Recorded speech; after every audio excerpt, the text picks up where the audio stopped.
Hey everybody, this is Sabrina. I was just going to talk about how to be a composer and how to make money as a composer in the 21st century. Now, when I was going to college, it was right about the beginning of that economic bust, and so what ended up happening was that a lot of composers were told that the best bet was to become a composition professor. Well, times have changed, and most of the academic jobs that were available are now gone or taken up by people that have tenure track, which means that they cannot be fired until they retire. Which means that most of these jobs that they have now are adjunct professor jobs without benefits and without tenure, still requiring somebody to get a doctorate, which depending on how you can afford college could result in tens and tens of thousands of dollars in student debt without actually having any job prospects. So I'm going to talk about some ways to be a composer that do not involve going the traditional academic route. Now, of course, there are many, many ways to make music and to make it in the music business, and it really is up to you to decide what you want to do with your life and what your priorities are. It will be a lot of work, and it takes a lot of work to become a successful composer. It takes many years to get there, between training and networking, finding jobs, finding a way to earn income, taking care of your family while you're at it, because eventually you will have a family to take care of. So just realize that it's a long road, but it's well worth it, especially if you love to write music. Now, one of the first things you need to do is make sure that you are trained in music. Now, that might sound really silly and simple, but a lot of folks think that with the audio software the way it is today, that if they could throw together a couple of beats, copy-paste a couple times in Finale, that they've created a massive composition and should be paid for it. And to be honest, I know many people that write amazing music and are still barely making Walmart wages. So, what this means is that you need to have as much training as possible. Preferably, you have already mastered at least one or two different instruments in different categories. For instance, maybe you're a vocalist, you are also a guitar player, you play a woodwind instrument. Maybe you're a brass player, a percussionist, and play the piano. I would highly recommend trying to get instruments and experience in several different instrument groups and voice. Because the more that you know how to perform a particular instrument or a particular voice type, the better chance you have of writing good music for it. I'm a percussionist. I also play piano. I've also sang in choirs before, even though my voice is not great.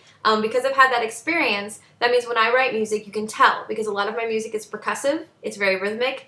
I also have a lot of experience in electronic music and sound synthesis, which means that my music is electronic, multimedia. It also involves musical theater, opera. It can be, like I've written an oratorio, and then I also know how to write piano parts because I've played piano. My sister actually plays piano quite well and stuff, so that helps too. And so what ends up happening is that I can write these instruments very well. However, like for instance, if I have to write for brass, I have a difficult time because I've never played a brass instrument, and even though I can read about it and I can hand music off to a brass player to see if it works, it's never the same as actually experiencing it yourself. So if right now you don't know any instruments or you don't sing at all, or you only have mastered one, I suggest picking up a secondary or even a third or fourth instrument or voice to go ahead and learn how to play. And in different styles too. Classical, jazz, international music, electronic music. There's all kinds of different musical styles, rock, pop, country, hip-hop. And the more styles you've exposed yourself to and you become expert in, the better your writing will always be. So after you get your musical training, that also includes music theory, and it also includes ear training, you also need to have some sort of education. Now here's where it'll differ from the advice that I used to get. When I was in school, they said that you needed to go to school and get all the way up to your doctorate in music compositions in order to get one of these tenure track professor jobs. As I mentioned before, these jobs are very hard to come by. I know many talented people that are working as adjuncts, during the day and working retail or at a restaurant at night, because these jobs are not paying well and they still require you to go into incredible student loan debt just to get a doctorate that may or may not be worth it in the end. And that's very unfortunate because I feel like academia was one of the places that composers could truly enjoy writing incredible music freely without any restrictions, and had access to concert halls and had access to musicians. But that's no longer the case. However, on the plus side, there is this thing called the internet.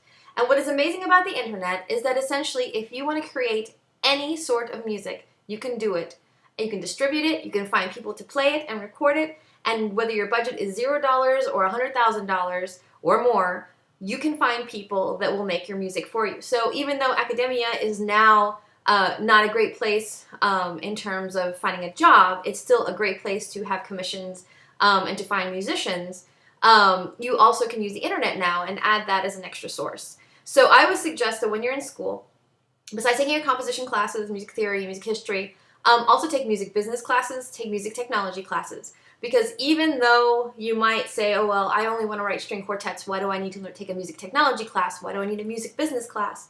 Well, how are you going to know how to make money with your string quartets if you don't know how to publish and don't know how to sell it and don't know how to package it in a way that people will be interested in you and purchasing your product, which is your string quartet? And it seems very cold to think of something as beautiful and magical as a string quartet as simply a product.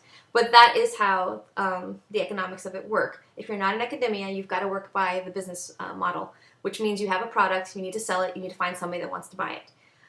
Some of the great markets right now for composers, anything online. So that means writing music for apps, writing music for video games, writing music for webisodes, writing music for companies, advertising, ringtones. There's a lot of different options right now because there's a lot of multimedia out there. There are a lot of filmmakers and hopefuls, filmmaking hopefuls that are willing to hire you to make music. You could also make money by licensing your music. However, this is a very difficult market. So be prepared to write literally hundreds or thousands of songs and creating them and compiling them into massive libraries with the hope that one or two of them make it big.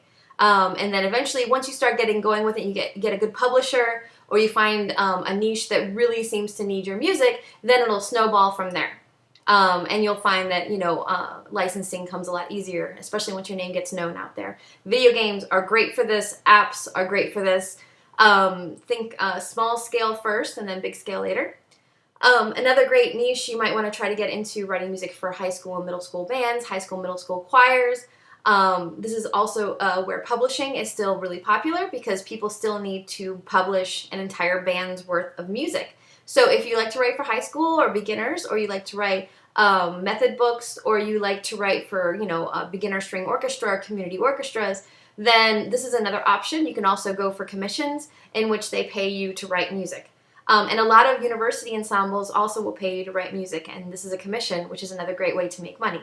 Once again, most likely what you're going to end up doing is combining several different things. Perhaps you teach at a university. Perhaps some of your music gets put in, licensed, while at the same time you're doing some freelance work for a couple of businesses, teaching lessons, and maybe you perform professionally somewhere as well. So what happens is this whole ends up becoming your paycheck. So as you can see, this is why it's important to take music business classes, music marketing classes, to learn about social media, how that works for you and doesn't work for you, to learn about business, to learn how to market yourself, to be professional, to know what you're doing, and to really realize that this is a lot of work, but it's totally worth it. So anyway, I hope that starts you out. There's a whole bunch more to talk about, but right now I'm just going to keep it short. And so if you have any questions or very specific questions, or want to know how to make money as a composer, or how to be a composer, or what classes you should take, or universities you should go to or shouldn't go to, or any other information, then please just feel free to ask in the comments below.